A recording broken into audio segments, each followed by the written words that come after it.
Good morning to all of you. कल हमने linear equation in two variable को algebraically और ग्राफिकली रिप्रेजेंट करने के लिए एग्जाम्पल किए थे। मतलब कि लीनियर इक्वेशन इनटू वेरिएबल को कैसे ग्राफिकली रिप्रेजेंट करते हैं, इसके लिए हमने 3 एग्जाम्पल किए थे। अब सेम वैसे ही क्वेश्चन हमारे एक्सरसाइज 1.3 में है।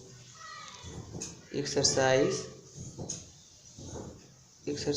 1.3 में सेम वही है कि सिचुएशन दिया है, इसको अलजेब्रिकली और ग्राफिकली रिप्रेजेंट करना है। पहला क्वेश्चन आप लोग करेंगे, दूसरा क्वेश्चन मैं देखता हूँ, ठीक है। पहला आप लोग कर लेंगे। दूसरा क्वेश्चन है कि the coach of a cricket team buys 3 bats. एक क्रिकेट टीम का कोच 3 बैट, ठीक है, और 6 बॉल 3900 रुपये में खरीदता है, 3900। फिर बाद में शी बाइज अनदर बैट, बाद में उसने अनदर बैट का मतलब एक बैट एंड 3 बॉल्स, फिर 3 बॉल्स खरीदता है। वो कितने रुपये में? 1300 रुपये में, ठीक है। इसके बाद कह रहा है कि represent this situation algebraically and geometrically. इसको अलजेब्रिकली और ज्योमेट्रिकली रिप्रेजेंट करना है। तो अलजेब्रिकली और ज्योमेट्रिकली का मतलब आप जानते हैं। अलजेब्रिकली का मतलब पहले इक्वेशन बनाएंगे और ज्योमेट्री का मतलब ग्राफ बनाएंगे। सबसे पहले मान लेते हैं कि let the cost of 1 bat be x and the cost of 1 ball be y। बहुत आसान इक्वेशन है। इसमें 2 वेरिएबल है, तो एक को x और एक को y मान लेंगे। तो मान लेंगे कि एक बैट का कॉस्ट x रुपीज़ है और एक बॉल का कॉस्ट y रुपीज़ है। तो एक बैट का कॉस्ट अगर x रुपीज़ है तो 3 बैट का कॉस्ट 3x हो जाएगा। एक बॉल का कॉस्ट अगर y रुपीज़ है तो 6 बॉल का कॉस्ट 6y, और ये दोनों मिला के 3900 रुपीज़ हो जाएगा। इसी तरह 1 बैट x हो जाएगा प्लस 3 बॉल का मतलब 3y इक्वल टू ये 1300 हो जाएगा। अब इसको थोड़ा सा हम सॉल्व भी कर लेंगे, 3 से सब कट जाएगा, तो ये हो जाएगा x plus 2y equal to 1300। तो एक x plus 2y equal to 1300 हो गया और एक x plus 3y equal to 1300 हो गया। अब इसको हम क्या करेंगे, अलजेब्रिकली रिप्रेजेंट कर दिए। अब इनका हम ग्राफ बना देंगे। तो हम बढ़िया से लिख के कर दे रहे हैं, ठीक है। 1.3 का ये हमारा दूसरा क्वेश्चन है। पहला आप लोग करेंगे, मान लेंगे let cost of 1 bat be x and cost of 1 ball be y। Therefore question के हिसाब से 3x plus 6y equal to 3900। तो इसको थोड़ा सॉल्व कर लो, तो ये हो जाएगा x plus 2y equal to 1300, ये इक्वेशन 1। एंड जो दूसरा कंडीशन है कि एक बैट और 3 बॉल। अरे बात समझो ना, यहाँ पे 3 बैट 6 बॉल का ये हो गया, 2 से कटा दिए हैं, 3 से सब कट जाएगा। और फिर दूसरा कंडीशन आप क्वेश्चन में देखिएगा कि अ बैट एंड 3 बॉल, ये कितने का है? ये भी 1300 रुपये का है, ठीक है। ये इक्वेशन नंबर 2 हो गया। तो ज्योमेट्रिकली हो गया। अब हम क्या करेंगे, इसका ग्राफ बनाएंगे। अलजेब्रिकली हो गया, अब ज्योमेट्रिकली करना है। तो ज्योमेट्रिकली करने के लिए ग्राफ तो हमको बनाना होगा। तो ग्राफ बनाने के लिए सबसे पहले फ्रॉम इक्वेशन 1, आप जानते ही हैं, फ्रॉम 1। तो इक्वेशन नंबर 1 से अगर हम y का वैल्यू निकालें तो यहाँ से देखो y का वैल्यू हो जाएगा 1300 माइनस x अपॉन 2, यही ना होगा। यहाँ से देखो ये पहले इसको उधर भेजेंगे तो 1300 माइनस x अपॉन 2, और इसके बाद आप अपने से रखो वैल्यू, कम से कम 2 वैल्यू रखना है आपको। कम से कम 2 वैल्यू आपको रखना है। तो एक वैल्यू तो आसान दिख रहा है, अगर 1300 रख दें x की जगह पे तो ये 1300 माइनस 1300 जीरो आ जाएगा, ठीक है। और अगर जीरो रख दें तो 650 आ जाएगा। अगर जीरो रख दें तो ये 1300 माइनस जीरो 1300 मतलब 1300/2 और 2 से डिवाइड कर देंगे तो क्या आ जाएगा 650। ये तो इक्वेशन x हो गया। अब दूसरे से भी ले लेते हैं, फ्रॉम 2 से अगर y का वैल्यू निकालोगे तो ये हो जाएगा इतना -x/3 होगा ना। अब इसके लिए कम से कम 2 वैल्यू, तो यहाँ पे करोगे x और यहाँ पे करोगे y। कम से कम 2 वैल्यू, आप ज़्यादा वैल्यू भी रख सकते हैं। तो इसमें अगर आप मान लो कि 1300 रखते हो तो ये भी 1300 पे ये भी जीरो हो जाएगा, ठीक है, होगा ना। अब एक वैल्यू और सोचना है। अब यहाँ पे ध्यान दीजिए, अब यहाँ पे अगर मैं रखूँगा जीरो तो ये 1300/3 हो जाएगा, कटेगा नहीं, तो ये वैल्यू हम नहीं रखेंगे। 100 रख दो, 100 रख दोगे तो आसानी से हो जाएगा। जब ये आप रखोगे 100 तो ये हो जाएगा 1300 माइनस 100 1200, और 1200 में 3 से भाग करोगे 400, ठीक है। अब इनका हमको ग्राफ बनाना है। ग्राफ पेपर पे आपको सही से करना होगा। अब देखो ग्राफ पेपर पे ये पे 1300 है, 650 है, 100 है, 400 है। तो आप जो ये ऐसे स्मॉल डिवीज़न होता है उसमें यहाँ पे 0 ले लेंगे, फिर यहाँ पे 100 इसके लिए ले लेंगे, फिर 200 300। अरे बात समझ में ना, क्योंकि ज़्यादा है 1 सेंटीमीटर या 10 स्मॉल डिवीज़न क्या करेंगे आप लोग 100 का गैप ले लेंगे। 10 स्मॉल डिवीज़न क्या होगा 100 होगा। अभी ग्राफ आप लोग पढ़े हैं, क्योंकि स्केल बड़ा है उसके हिसाब से लेकर हम बनाएंगे। हम बना रहे हैं, ठीक है। देखिए ये पूरा यहाँ से यहाँ तक हम मिटा दे रहे हैं, ये दोनों रखेंगे। ऊपर का हम इरेज कर रहे हैं, नोट कर लीजिए, ऊपर का हम इरेज कर रहे हैं। अब देखिए हम ग्राफ बना रहे हैं। अच्छा एक काम हम और कर सकते हैं, ग्राफ में कोई वैल्यू निगेटिव नहीं ना आया है तो निगेटिव वाले लिखने की ज़रूरत नहीं है, हम यहीं से केवल पॉजिटिव भी लेकर काम कर सकते हैं। जैसे ऐसे निगेटिव आएगा तो निगेटिव वाला लिखेंगे, ऐसी बात नहीं है, इसमें निगेटिव नहीं है 0। और यहाँ पे हम ले लेंगे 100 2 3 4 5 6 7 8।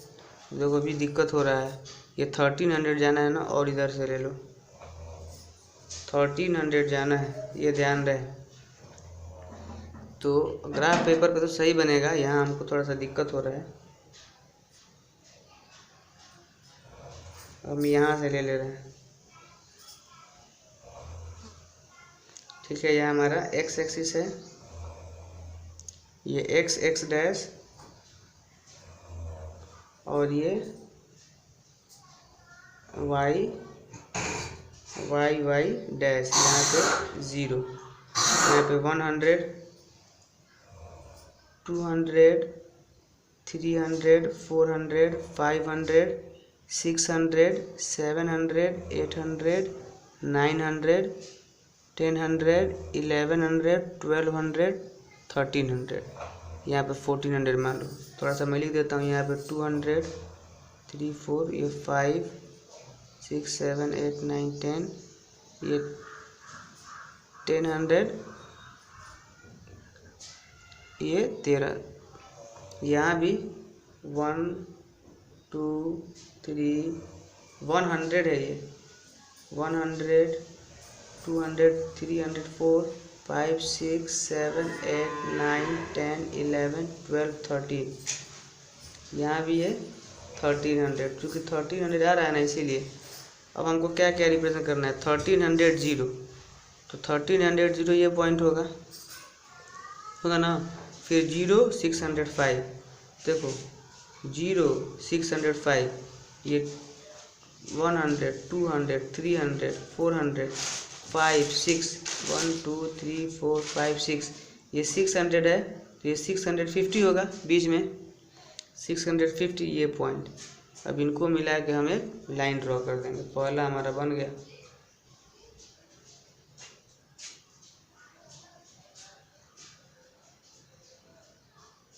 ये पहला इक्वेशन था हमारा। इस इक्वेशन का नाम भी आप लिख दोगे, ठीक है। ये हमारा इक्वेशन था x + 3y =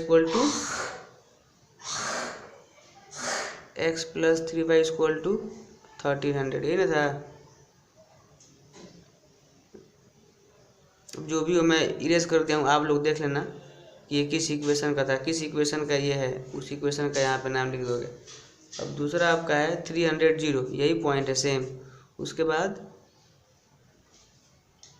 बाद आपका है x पे 100 फिर 400, तो ये 100 और 400 यहाँ पे होगा, 300 और ये 400, तो ये पॉइंट होगा।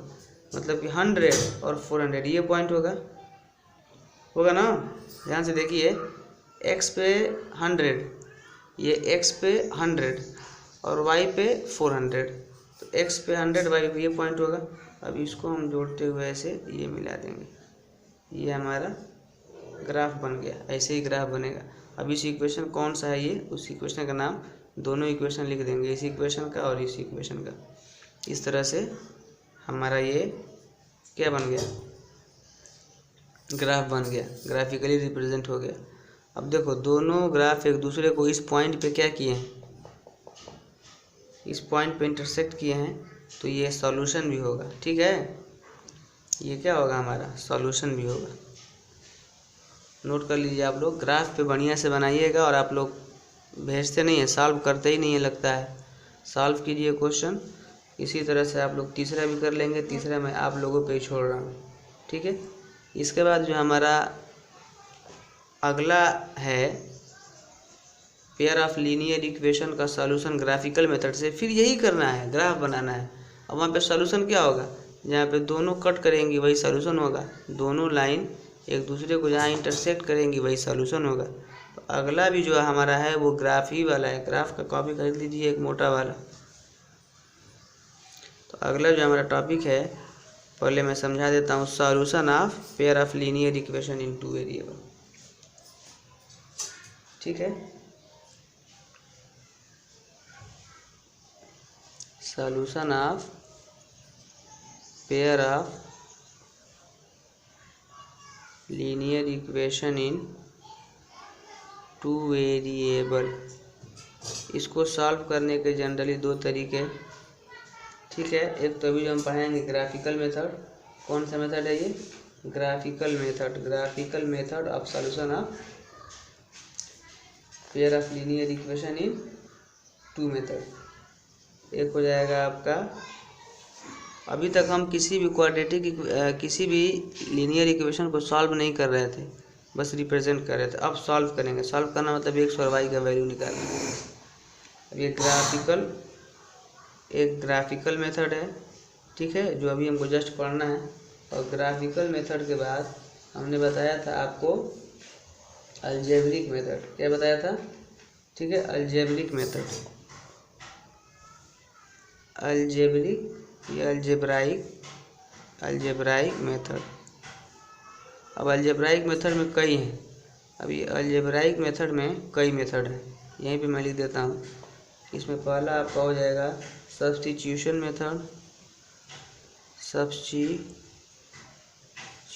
मेथड, ठीक है। और दूसरा आपका हो जाएगा इलिमिनेशन मेथड। क्या हो जाएगा, elimination method.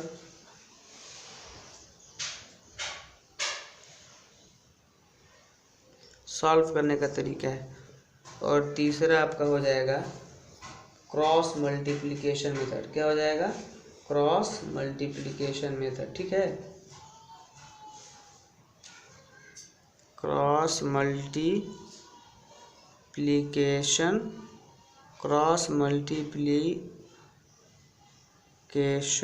Method, cross multiplication method. तो पहले हमको पढ़ना है ग्राफिकल मेथड, ठीक है। ग्राफिकल मेथड में वही ग्राफ बना के करना है। अब देखिए एक बात आपको हम बता रहे हैं, थोड़ा सा ध्यान से पहले सुन लीजिए, फिर सॉल्यूशन किया जाएगा।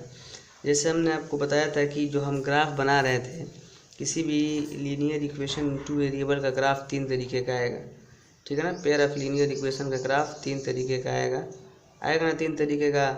उसमें 3 तरीका क्या था? उसमें 3 तरीका ये था कि दोनों लाइन हो सके तो एक दूसरे को एक पॉइंट पे इंटरसेक्ट करेंगी, तो इस समय यूनिक सॉल्यूशन होगा। हो सकता है कि दोनों लाइन एक दूसरे पे ओवरलैप कर जाएं, ठीक है, तो इस समय इनफाइनाइट मेनी सॉल्यूशन होगा। आरी बात याद में बताया क्या था ना, इनफाइनाइट मेनी सॉल्यूशन होगा। फिर ऐसा भी हो रहा था कि दो लाइन एक दूसरे के एकदम पैरेलल हो जाएं, तो इस समय नो सॉल्यूशन होगा, सॉल्यूशन ही नहीं होगा। ये बातें हम पीछे बताए थे, जब शुरुआत किए थे तो ये सारी बातों को हम क्या किए थे, बताए थे। और मैंने कहा था कि ये दोनों केस, कौन दोनों केस? जब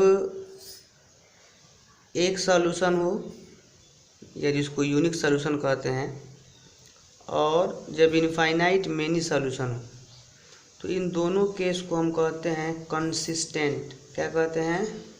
कंसिस्टेंट। और जब दोनों लाइन पैरेलल हो जाएं जब दोनों लाइन क्या हो जाए, पैरेलल हो जाएं, तो इसको हम बोलते हैं इनकंसिस्टेंट। क्या बोलते हैं? इनकंसिस्टेंट। इसको हम इंटरसेक्टिंग लाइन भी कहते हैं, वर्ड ध्यान से सुनो। इसको हम इंटरसेक्टिंग लाइन भी कहते हैं, इसको हम कोइंसिडेंट लाइन भी कहते हैं, मतलब एक दूसरे पे ओवरलैप कर जाना, और इसको पैरेलल लाइन भी कहते हैं। अब जैसे मैं आपको एक क्वेश्चन दे दूं, कोई भी क्वेश्चन, ऐसे ध्यान से देखना, x + 3y = 6 और 2x - 3y = 12, और मैं कहूँ कि इसका ग्राफ बताओ कैसा आएगा। ऐसा आएगा, मतलब इनका यूनिक सॉल्यूशन होगा, या इन दोनों का इनफाइनाइट मेनी सॉल्यूशन होगा, या इन दोनों इक्वेशनों का कोई सॉल्यूशन नहीं होगा। इसको बोलेंगे इंटरसेक्टिंग लाइन, बार बार बोल रहा हूँ। इसको बोलेंगे कोइंसिडेंट लाइन, इसको बोलेंगे पैरेलल लाइन। ये दोनों केस कंसिस्टेंट कहलाता है, और ये केस इनकंसिस्टेंट कहलाता है। इसमें यूनिक सॉल्यूशन होगा, मतलब एक्स वाई का केवल एक वैल्यू होगा जो दोनों इक्वेशन को सेटिस्फाइड करेगा। इसमें इनफाइनाइट मेनी सॉल्यूशन होगा, मतलब एक्स वाई के वो सारे वैल्यू होंगे जो दोनों इक्वेशन को सेटिस्फाइड करेंगे। इसमें सॉल्यूशन नहीं होगा, एक्स वाई का कोई भी ऐसा वैल्यू नहीं होगा जो दोनों इक्वेशन को सेटिस्फाइड करेगा। तो अब मैंने एक सवाल पूछ दिया, देखो हमको एक इम्पॉर्टेंट चीज़ बताना है, इसीलिए मैं सब कह रहा हूँ। जैसे अभी तक हमने जो पढ़ा है उसके हिसाब से मैं जो सवाल कर रहा हूँ कि ये बताओ कि इसका ग्राफ कैसा आएगा, ऐसा आएगा, ऐसा आएगा, या ऐसा आएगा। तो आपको क्या करना पड़ेगा, आपको इन दोनों का ग्राफ बना के देखना पड़ेगा कि कैसा आ रहा है। लेकिन अब जो हम बताने जा रहे हैं वो हम बगैर ग्राफ बनाए ही बता सकते हैं कि इस इक्वेशन का ग्राफ कैसा होगा। बगैर ग्राफ बनाए ही बता सकते हैं कि ये जो दो इक्वेशन है इनका ग्राफ कैसा आएगा। वो कैसे? सबसे पहले हम जनरल बताएंगे, ठीक है, जनरल फॉर्म में बताएंगे। आपके ये मैं इरेज कर रहा हूँ और ध्यान से देखिएगा। बगैर हम ग्राफ बनाए बता सकते हैं कि कोई इक्वेशन का यूनिक सॉल्यूशन है, इनफाइनाइट मेनी सॉल्यूशन है, या सॉल्यूशन नहीं है। देखो कैसे, आप लोग बहुत ध्यान से सुनिएगा। जैसे मान लो कि हमारे पास पेयर ऑफ लीनियर इक्वेशन 2 हैं, मतलब वो होते a1x + b1y + c1 = 0, और एक दूसरा है ऐसे ही ना, हमेशा दो लेंगे, पेयर पढ़ ही रहे हैं, a2x + b2y + c2 = 0, a1x + b1y + c1 = 0, और a2x + b2y = c2। अगर ये कंडीशन है, देखो सबसे पहले हम a1/a2 निकालेंगे, ठीक है, b1/b2 निकालेंगे, c1/c2 निकालेंगे, निकाल सकते हैं आसानी से। अरे a1 कंपेयर कर लेंगे दो इक्वेशन का, a1 a2 b1 b2 c1 c2 देख लेंगे, ठीक है। और A1/A2 निकालो, B1/B2 निकालो, C1/C2 निकालो। ये निकालने के बाद अगर ऐसा होता है कि A1/A2 not equal to B1/B2, बस केवल यही आ जाए कि A1/A2 B1/B2 के बराबर ना हो, बस यही दो आ जाए। A1/A2 B1/B2 के बराबर नहीं है, तब ये जो इक्वेशन रहेगा ये इंटरसेक्टिंग लाइन होंगी। क्या होंगी? Intersecting lines. इंटरसेक्टिंग लाइंस इसका मतलब यूनिक सॉल्यूशन। इंटरसेक्टिंग लाइन का मतलब क्या होता है? एग्जैक्टली वन या यूनिक सॉल्यूशन, या इसको हम कंसिस्टेंट भी कह सकते हैं। अब अगर क्या हो कि A1/A2 equal to B1/B2 equal to C1/C2 ऐसा आ जाए, अगर A1/A2 B1/B2 C1/C2 बराबर आ जाए तो ये कोइंसिडेंट लाइन होगी। मतलब ये वाला केस था और इसमें ये वाला आ जाएगा, दोनों लाइन एक दूसरे पे ओवरलैप कर जाएंगी। ठीक है, कोइंसिडेंट लाइंस।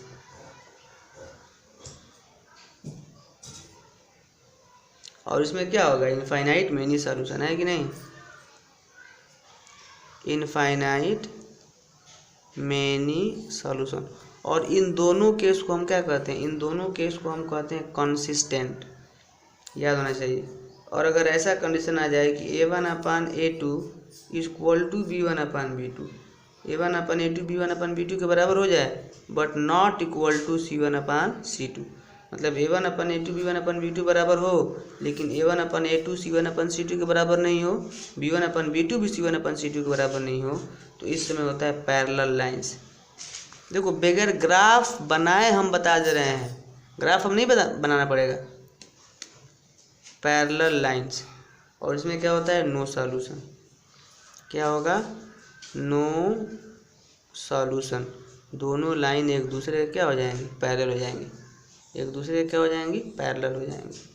ठीक है, इसमें अब हमको ग्राफ बनाने की ज़रूरत नहीं पड़ेगी, केवल हम कोफिशिएंट को कंपेयर करके बता सकते हैं कि कैसा हमारा ग्राफ बनेगा। ठीक है, आप लोग नोट कर लीजिए।